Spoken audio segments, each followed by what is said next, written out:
71-এ আমাদের অবস্থান ছিল আসলে আনফরচুনেটলি পাকিস্তানিরা আমাদের উপর একটা যুদ্ধ চাপিয়ে দিয়েছিল। এটা কিন্তু বাংলাদেশের জনগণ ইনভাইট করে আনে। ভুট্টো সাহেব তার একগুমের কারণে পাকিস্তানকে একটা অনিশ্চয়তার দিকে ঠেলে দিয়েছিলেন এবং সেখানে এহিয়া খান তার কাছে কার্যত অসহায় আত্মসমর্পণ করেছেন। বাংলাদেশের জনগণের জন্য এর বাইরে কিছু করার ছিল না তখন এই যুদ্ধে ঝাঁপিয়ে পড়া ছাড়া। কিন্তু একটা জিনিস লক্ষ্য করবেন যে শেখ মুজিবুর রহমান সাহেব পাকিস্তান শাসন করার ম্যান্ডেটটা পেয়েছিলেন। 300 আসনের মধ্যে 163 আসন সবগুলা ছিল পূর্ব পাকিস্তান, 161 আসন সবগুলা ছিল পূর্ব পাকিস্তানের। পূর্ব পাকিস্তানে মাত্র 2টি আসন ছাড়া সব তিনি উইন করেছিলেন। কিন্তু পশ্চিম পাকিস্তানে তার কোনো আসন ছিল না। ওইদিকে ভুট্টো সাহেব 72 আসনে সেখানে জয়লাভ করেছেন, কিন্তু পূর্ব পাকিস্তানে তার কোনো আসন ছিল না।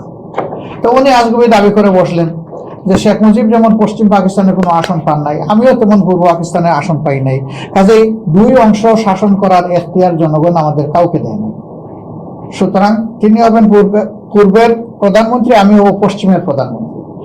বাংলার তৎকালীন পাকিস্তানের সংবিধান এটা অ্যালাউ করে না। এই ডেডলক মিটানোর জন্য এই দফায় দফায় ঢাকায় মিটিং হয়েছে ইয়া খানের সাথে এবং ভুট্টো সাহেবের সাথে, শেখ মুজিবুর রহমান সাহেব। তিনি কিন্তু দেশ স্বাধীন করার জন্য এই মিটিং করেন, তিনি করেছেন তার অধিকার এস্টাবলিশ করার জন্য। জনগণ যাকে রায় দিয়েছে তার হাতে ক্ষমতা দিতে হবে, এটা বোঝানোর জন্য। কিন্তু শেষ পর্যন্ত হলো না, তারা ঝাঁপাইয়ে পড়লো। শেখ মুজিব সাহেব নিজে কিন্তু স্বাধীনতার প্রক্লেমেশন দিয়ে যেতে পারলেন না।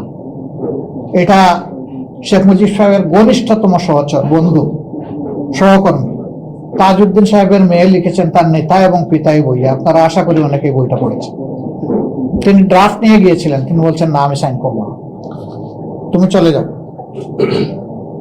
তাজউদ্দিন সাহেব চলে এসেছেন, তিনি অ্যারেস্ট হয়ে গেছেন পাকিস্তানিদের হাতে, আমরা রয়ে গেছি পূর্ব পাকিস্তানে।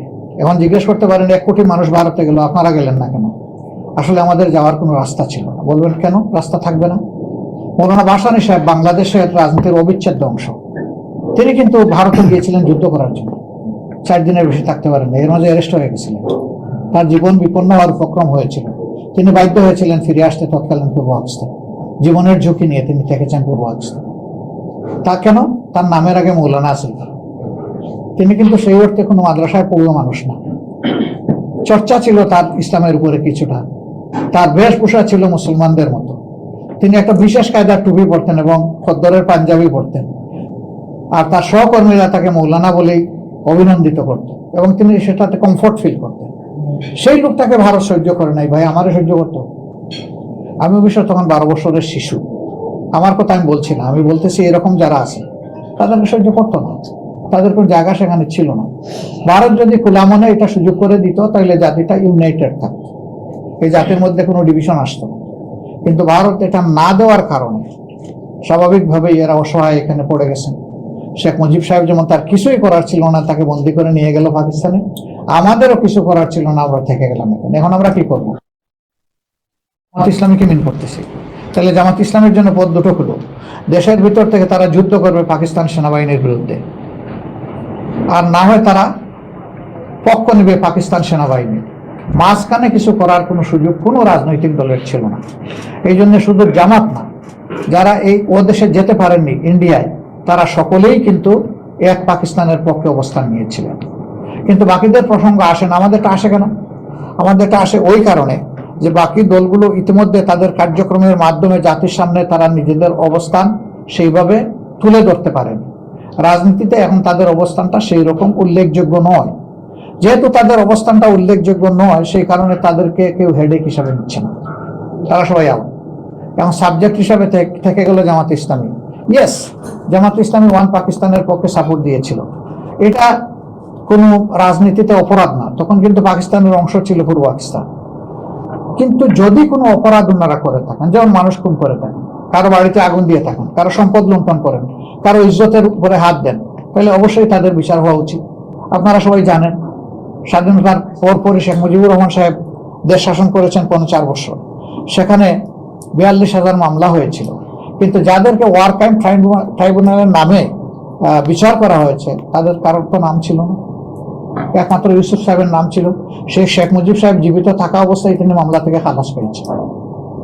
বাকি কারো কোনো নামই ছিল না, কোথাও একটা জিডি এন্ট্রি পর্যন্ত ছিল না। তাহলে 42 বছর পরে এই মামলার গ্রাউন্ড কিভাবে তৈরি হলো? এত মামলা হলো, তাদের কারো কোনো নাম নাই, জিডি এন্ট্রি নাই, 42 বছর পরে এটা কেন? এটার মূল কারণ হলো 2001 থেকে 6 জামাত ইসলামী প্রথমবারের মতো বাংলাদেশে শাসন ক্ষমতার একটা ছোট্ট অংশীদার ছিল। 2 জন মিনিস্টার 3টা মন্ত্রণালয়ে সার্ভ করেছিলেন। তাদের এই সার্ভিস ছিল সন্তোষজনক এবং fair, free of any source of corruption. সেই মন্ত্রণালয় 3টা তন্ন করে তাদের দায়িত্ব পালনকালীন সময়ের কোনো ইরেগুলারিটিস কেউ আবিষ্কার করতে পারেনি। তাহলে রাজনৈতিক প্রতিপক্ষ যারা, তারা দেখেছেন এইভাবে যদি জামাত ইসলামী তার কার্যক্রম জাতির সামনে তুলে ধরতে পারে, তাহলে আগামী দিনটা হয়তোবা মানুষ জামাতের দিকে ঝুঁকে পড়বে। অতএব তাদেরকে বাড়ি দিতে হবে। কি দিয়ে বাড়ি দিবেন? তাদেরকে তো আনফেয়ার বলতে পারবেন না, তাদেরকে আপনি দুদকে টেনে নিয়ে যেতে পারছেন না, অন্যভাবে তাদেরকে ব্লেম দিতে পারছেন না। সুতরাং তাদেরকে একত্তরে নিয়ে একটা বাড়ি দিই, এটা মানুষের ইমোশনাল ম্যাটার। হ্যাঁ, যদি সেই সময় জামাতের কোনো নেতা কোনো অপরাধ করে থাকেন, তার যদি বিচার হয়, আমার কোনো বক্তব্য নেই, তার বিচার হোক, এবং সেই বিচারে কোনো শাস্তি হয়, তাতেও আমার কোনো বক্তব্য তা হোক।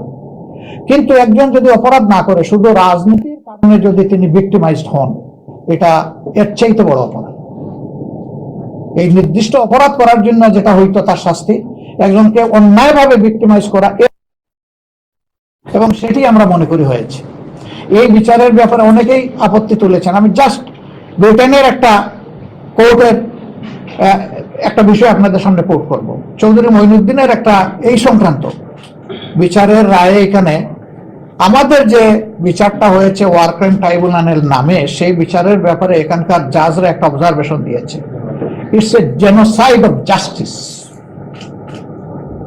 এই বিচারের মাধ্যমে বিচারকে হত্যা করা হয়েছে, বিচারের গণহত্যা এটা হয়েছে। This is reality. তো আমরা এই সমস্ত পেইন নিয়ে আছি। 15টা বছর আমাদের অফিসে একদিন আমাদেরকে বসতে দেয়নি, কথা বলতে দেয়নি। আমরা এই দেশের নাগরিক, একটা বৈধ পার্টি, আমাদেরকে একটা র্যালি অর্গানাইজ করতে দেওয়া হয়নি।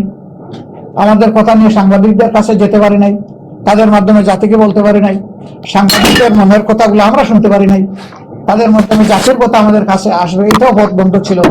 ফলে আমাদের সকল ইন্টারাকশন বন্ধ করে দেওয়া হয়েছে। এই 5 তারিখের পর থেকে আগস্ট মাসে আমরা একটু সামান্য সুযোগ পেয়েছি। আজকেটাও তার একটা প্রমাণ। আমরা এখন আমাদের কথা যেমন বলতে পারছি, আপনাদের কথাগুলো শুনতে পাচ্ছি।